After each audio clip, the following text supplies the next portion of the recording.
All right, I'm not even ready to do this. It's Sunday night, 9 o'clock, March 24th. Been real busy. So I found this website here, Sovereignty Education and Defense Ministry. You might want to stop, type that in, look at that. They have so much stuff, dude. I could spend, 5 hours going through this with you. These are all videos. Okay, they got everything you can think of. Okay, this website's huge. It's been around for a while. They got videos. They got Bouvier's Maxims of Law.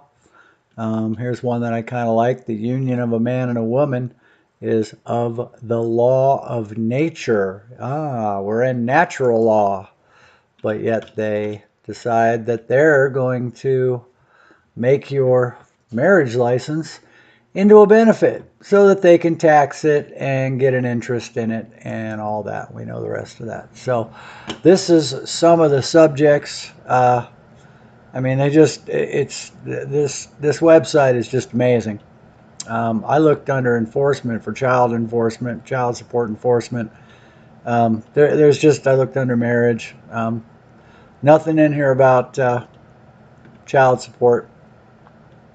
But as you can see, like every one of these, every one of these numbers has, 10 different, things that you can look at.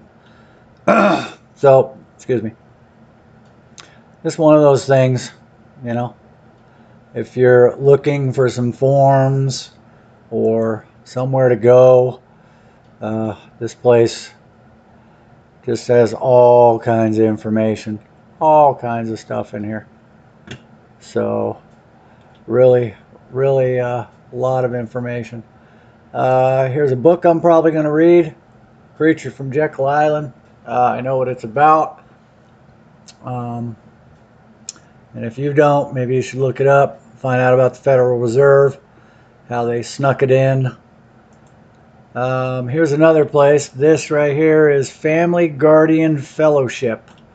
And I found this here where administrative action, this is United States versus Minker, where administrative action may result in the loss of both property and life or of all that makes life worth living. Any doubt as to extent of power delegated to administrative officials is to be resolved in the citizen's favor, and the court must be especially sensitive to citizens' rights where proceedings are non-judicial. Booyah! Well, you would think, right? Yeah. So then there's a couple more in here, and just it's got all kinds of support about the administrative process and how it's starting to get out of control. And once you go to appeal, once you go to Supreme Court, they usually strike it all down. But who's got the money and the time to do that shit, So anyway, this one's going to be quick. It's Sunday night. I got work. But this is what I'm doing, man. I'm going through all this stuff. I'm waiting. Last week, I put out a short video. And we went over some of the documents that I've sent in about validating debts and conditional acceptance, notices of non-response and dishonor, and then finally my notice of estoppel and acquiescence. And I'm waiting my 10 days. And then, I got to just go back to this place. When you start looking at some of these videos and you start looking at some of the stuff in here, they talk about the Administrative Procedure and how important it is, and the Administrative Procedures Act. You've got to exhaust all of your administrative, and we all know that child support doesn't have any administrative remedy. So, but what was important about last week is I was trying to tie it in with child support with the debt validation letters. Okay?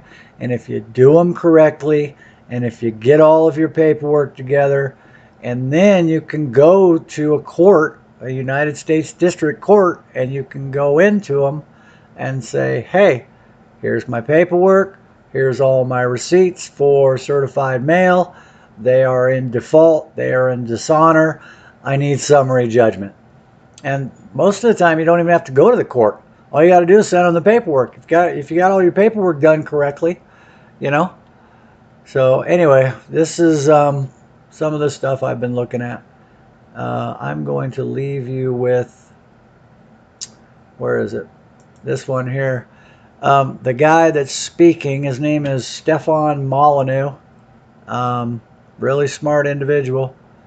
I would suggest that you go to this website right here and look around. There's so much information.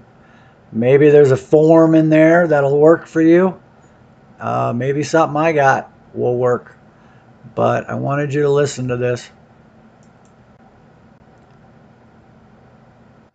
It is essential to understand the reality of the world. When you look at a map of the world, you are not looking at countries, but farms.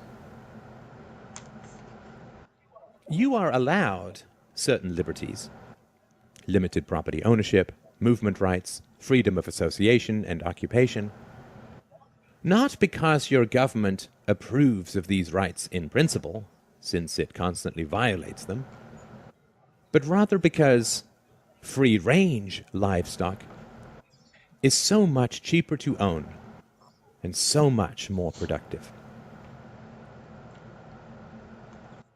You've probably heard confusing phrases like the trade deficit, the falling dollar, the national debt, unfunded liabilities, and so on, which all sound vague and actuarial and vaguely, well, not me. The reality behind these accounting phrases is perfectly monstrous. When someone, a foreigner say, loans money to the American government, what are they getting in return? Well, they are getting promises of interest payments and eventual repayment of the principal. Where does your government get this money? The government is not a business. It does not generate profits in the free market. So where does it get the money to repay its creditors?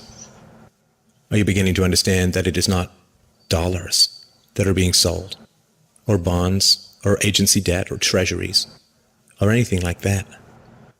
Where is your government going to get the money to pay off its creditors? It's not pieces of paper, or contracts, or computer bits that are being sold. There is only one thing that the government has to sell. Governments have only one asset that they can use as collateral. Your leaders are selling you. When China lends $800 billion to your government, what they get in return is a guarantee that $10,000 plus interest will be taken from your family at gunpoint and shipped overseas. When a farmer gets a loan from a bank, he uses his livestock as collateral. It is the milk and meat his cows will produce in the future that he will use to pay off his loan. The bank is buying a share in his cows. You are the livestock that your leaders use as collateral.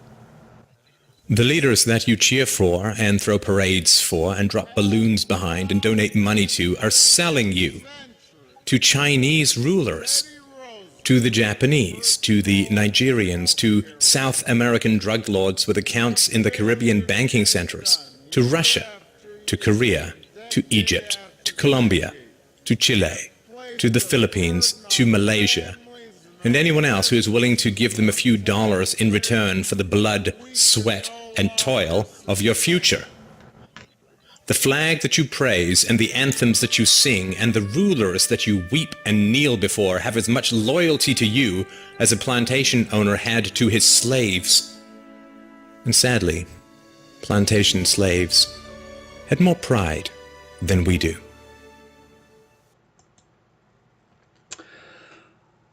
So there you go. You are chattel.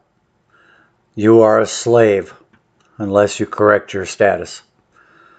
And if you have a driver's license or a social security card, or you've ever gotten benefits from these pricks, there is something called a tacit agreement, an invisible contract, and they are going to use you until they're done with you and discard you like an old condom into a field.